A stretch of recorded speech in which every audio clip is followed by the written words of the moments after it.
복된 소식 아름다운 소리 AM 1590kHz 시카고 기독교 방송입니다.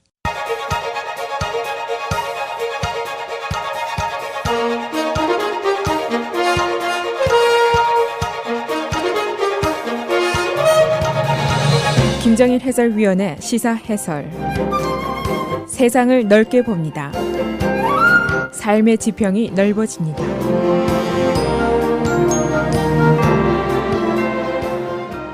시사 해설입니다. 공화당의 새 의료안 오늘 하원 세입위원회를 통과했습니다. 첫 번째 장애물을 넘어서게 됐습니다. 그런데 18시간 동안이나 진통을 겪은 후에 가까스로 통과가 됐습니다. 그래서 앞으로 넘어야 할 산이 굉장히 많습니다.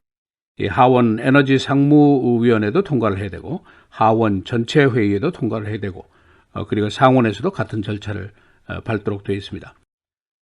무엇보다도 국민들의 폭넓은 지지가 이제 필요한 사항이죠. 왜냐하면 전 국민의 병원 가는 문제, 약 먹는 문제가 여기에 달려있기 때문입니다. 그런데 어제까지 새 공화당의 의료안에 대한 지지보다는 반대가 더 많습니다. 어제 강력한 전국 병원협회, 의사협회, 간호사협회, 그리고 은퇴자협회, AARP 등이 반대를 표명하고 나섰습니다. 그리고 공화당의 보수 진영은 역시 반대를 하고 있는데 또 다른 이유 때문입니다. 그리고 민주당은 물론 반대를 하고 있습니다. 그래서 대부분 관련 업계에서는 원안대로 통과되기는 매우 힘겨운 싸움이 되지 않겠는가 그런 예상들을 하고 있습니다. 그래서 오늘은 공화당의 헬스케어안 지지와 반대 그룹은 어떻게 나뉘고 있는지, 그 이유는 무엇인지, 전망은 어떤 것인지 알아보도록 하겠습니다. 우선 전 국민이 영향을 받는 이 의료보험제도를 바꾼다는 것 매우 어려운 일입니다. 오바마 케어가 생길 때도 린든 B. 존슨 대통령이 Great Society를 외친 이후에 처음 바꾼 의료제도였습니다. 그러니까 근 60년 만에 바뀌게 된 것입니다. 그 전에도 여러 번 시도를 했습니다만 모두 실패를 하고 말았습니다. 그만큼 이 의료보험제도는 중요하고 민감한 사항입니다. 지금 이제 찬반이 크게 갈려져 있는데 오바마 케어를 바꾸자는 근본 문제가 있습니다. 뭐 여러 가지 이유가 있겠습니다만은 예를 들어서 의료비가 올라간다, 프리미엄이 올라간다, 디덕터블이 너무 많다, 앞으로 파산한다, 뭐 여러 가지 의견이 있습니다만 가장 근본적인 원인을 따지자면은 있는 자와 없는 자와의 관계에서 보는 것이 쉽습니다. 오바마 케어는 2천만 명의 무보험자, 즉 가난한 자를 구제하게 되는데 그 돈이 어디서 나오느냐? 간단하게 말하면 있는 자들의 주머니에서 나오게 됩니다. 세금만 제약회사, 보험회사, 의료장비 제작사, 그리고 하이인컴 하우스홀드에게서 나오게 됩니다. 고소득자의 부담만 무려 2,700억 달러나 됩니다. 이 고소득자들이 소득을 얻을 경우에 또 투자를 할 경우에 세금을 내게 되는데 이 돈이 이렇게 엄청납니다. 그리고 또 메디케이드의 기금을 계속해서 늘렸습니다. 그러니까 있는 자들이 당연히 반대하고 반감을 갖는 것이 당연합니다. 특히 보수적인 사고를 가진 시민들이 많이 있는데 individual responsibility, 개인의 책임을 강조를 하죠. 왜 열심히 내가 일해서 내 건강보험을 챙기지 못하느냐, 이제 그런 이론입니다. 나도 이렇게 어렵게 열심히 고생하면서 내 건강보험을 챙기는데 왜 그들은 해결을 못하느냐, 이제 그런 의식이 있습니다. 그리고 또 조금 더 나가서 저소득층이라든가 가난한 그룹을 도와주는 것까지는 좋은데 왜 그들이 이 제도를 남용하는가, 왜 돈을 낭비하는가, 그런 강한 반론도 있습니다. 우리 한인사회에도 이런 비슷한 생각을 하는 사람이 꽤 있습니다. 예를 들면은 왜 저 집은 아들이 저렇게 잘 사는데 저 노인네가 정부 보조를 받는가, 그런 비난의 시각이 있습니다. 또 왜 저 집은 건강이 원만한데 가사보조원까지 도움을 받고 있느냐, 이런 생각을 하는 사람도 있습니다. 이번 공화당 의료안이 저소득층의 혜택을 깎고 메디케이드 줄이고 했는데도 불구하고 티파리라든가 이 보수적인 의회에서는 불만이 많습니다. 새 의료안이 repeal and replace, 즉 철폐를 하고 대체를 하는 것이 아니라 repeal and repeat, 철폐를 하고 반복을 하는 것이다. 다시 말해서 오바마 케어와 별로 다를 것이 없다. 메디케어는 계속 늘어나게 되고 정부의 보조 지원 규모가 너무 크지 않느냐 그런 생각을 하고 있습니다. 지금 이제 다른 이유로 반대를 하는 측들이 전국 병원협회, 의사협회, 간호사협회 등인데 지금식으로 모든 것을 깎으면은 무보험자가 다시 크게 양산이 될 것이다. 그렇게 될 경우에 병원이라든가 의료인 측에서 이거를 감당하기가 어렵다. 그런 이유 때문에 반대를 합니다. 그리고 AARP, 은퇴자그룹, 아주 막강한 노인단체인데 여기서는 또 다른 이유로 반대를 합니다. 새 안이 실시가 되면은 의료비가 상승한다. 그리고 54세에서 64세까지 노인들이 피해가 커진다. 또 메디케이드에서 롱텀 케어, 치매라든가 이런 무슨 장기 치료를 요하는 질병이 있을 경우에 노인층의 부담이 지금보다 5배나 더 늘어나게 된다. 그런 계산을 하고 있습니다. 그래서 이 노인단체는 새 의료안에 대한 반대를 위한 방송 광고까지 대대적으로 낼 것을 지금 계획을 하고 있는 그런 상황입니다. 이 보험회사라든가 제약회사는 새 안이 생기면 세금이 내려가게 됩니다. 그러나 찬반 틈새에서 다소 엉거주춤한 태도를 지금까지는 보이고 있습니다.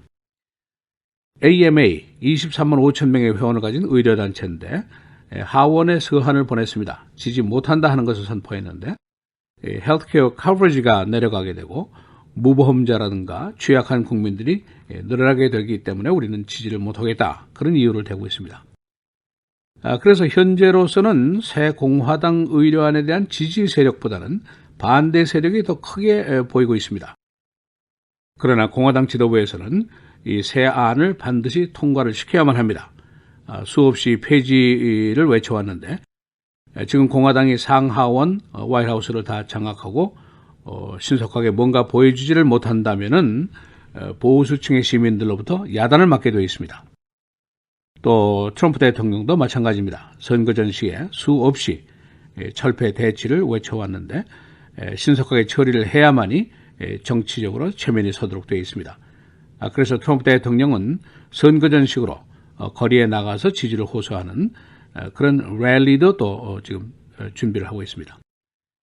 이 새 의료안의 주역인 하원의 폴 라이언 의장, growing pain이라는 단어를 어제 사용했습니다.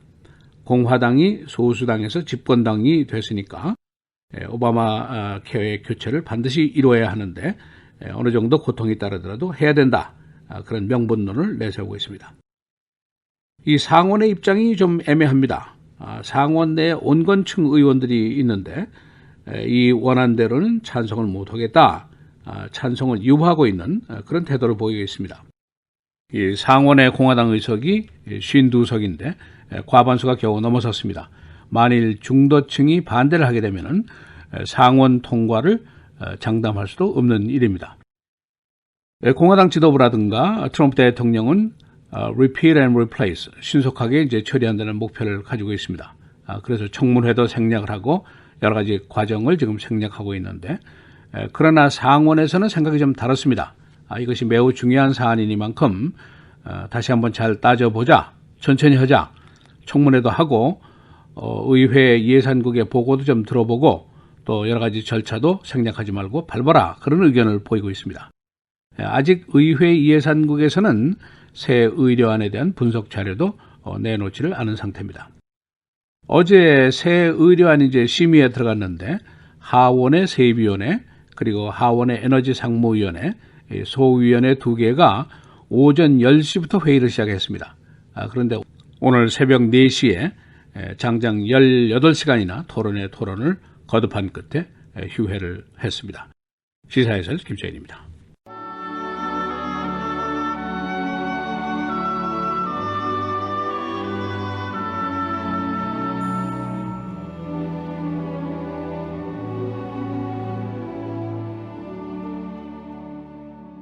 내가 사람의 방언과 천사의 말을 할지라도 사랑이 없으면 소리나는 구리와 울리는 꽹과리가 되고 내가 예언하는 능력이 있어 모든 비밀과 모든 지식을 알고 또 산을 옮길 만한 모든 믿음이 있을지라도 사랑이 없으면 내가 아무것도 아니요 내가 내게 있는 모든 것으로 구제하고 또 내 몸을 불사르게 내줄지라도 사랑이 없으면 내게 아무 유익이 없느니라.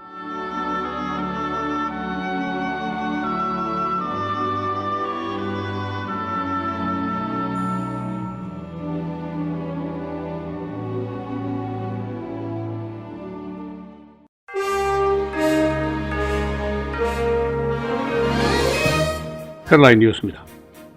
공화당의 새 의료안이 오늘 하원 세입위원회를 통과했습니다. 이 안은 하원 상무위원회를 통과한 후에 전체 본회의로 가게 됩니다. 의료안은 상원에서도 같은 절차를 밟게 되어 있습니다. 새 의료안은 고소득자, 보험사, 제약회사의 세금을 감면시킵니다. 새 의료안에 대한 반대 의견이 강해지고 있습니다. 어제 전국 병원협회를 비롯해서 의사협회, 간호사협회 등이 반대를 하고 나섰습니다. 무보험자층이 늘어날 것이라는 예상 때문입니다. 한편 은퇴자 그룹인 AARP도 반대를 표명했습니다. 노약자의 의료비 상승이 그 이유입니다. 위키릭스가 CIA의 비밀 정보를 어제 폭로했습니다. 폭로된 내용 중에는 CIA의 해외 도청 작전 내용이 포함되어 있습니다. CIA와 FBI는 폭로 경위를 조사하고 있는데 이로써 CIA의 디지털 정보가 취약성을 드러내게 되었습니다. 펜스 부통령이 트럼프 대통령의 도청 주장에 대해서 언급을 회피했습니다. 그는 어제 도청 주장에 대한 신뢰 여부를 묻는 언론들의 질문에 대해서 의회가 조사할 것이라고만 말했습니다. 그는 화제를 헬스케어 쪽으로 바꿨습니다. 주식시장의 호황이 계속되고 있습니다. 현재 호황은 사상 두 번째 장기간 계속되고 있습니다. 첫 번째 호황 기간은 1990년대 9년 반을 기록했었습니다. 시카고에 18년 동안 불법 이민자로 살아온 여성이 어제 추방됐습니다. 프란시스코 리노 50세. 그녀의 남편과 5명의 자녀는 모두 미국 시민입니다. 불법 이민자 추방이 강화된 이후에 전국에서 이산 가족이 계속 증가하고 있습니다. 쿡카운티는 공화당의 새 의료안이 실시될 경우에 카운티 예산 부족을 우려하고 있습니다. 혜택을 잃게 되는 인구가 약 35만 명, Emergency Care 등의 카운티 예산이 소요됩니다. 시카고시의 펜션 상태가 미국 주요 대도시 15개 도시 중에 최악의 케이스입니다. 조사에 따르면 시카고는 뉴욕, LA, 필라델피아, 샌프란시스코보다 상황이 더 열악합니다. 시카고의 신용 등급이 이 때문에 BBB 플러스 최하위로 떨어졌습니다. 쿡카운티 제일 마당에서 어제 소형 무인 비행기가 발견됐습니다. 셰리프 당국은 이 비행체가 범죄, 마약, 무기 반입 등에 사용됐는지 여부를 조사하고 있습니다. 이 비행체에 카메라는 장착되지 않았습니다. 날씨입니다. 아직 겨울이 가지를 않았습니다. 내주 월요일 날 눈이 온다는 예보입니다. 오늘 대체로 흐리고 최고 38도, 금요일 맑고 28도, 토요일 맑고 흐리고 28도, 주일 흐리고 34도, 월요일 흐리고 눈, 최고는 32도입니다.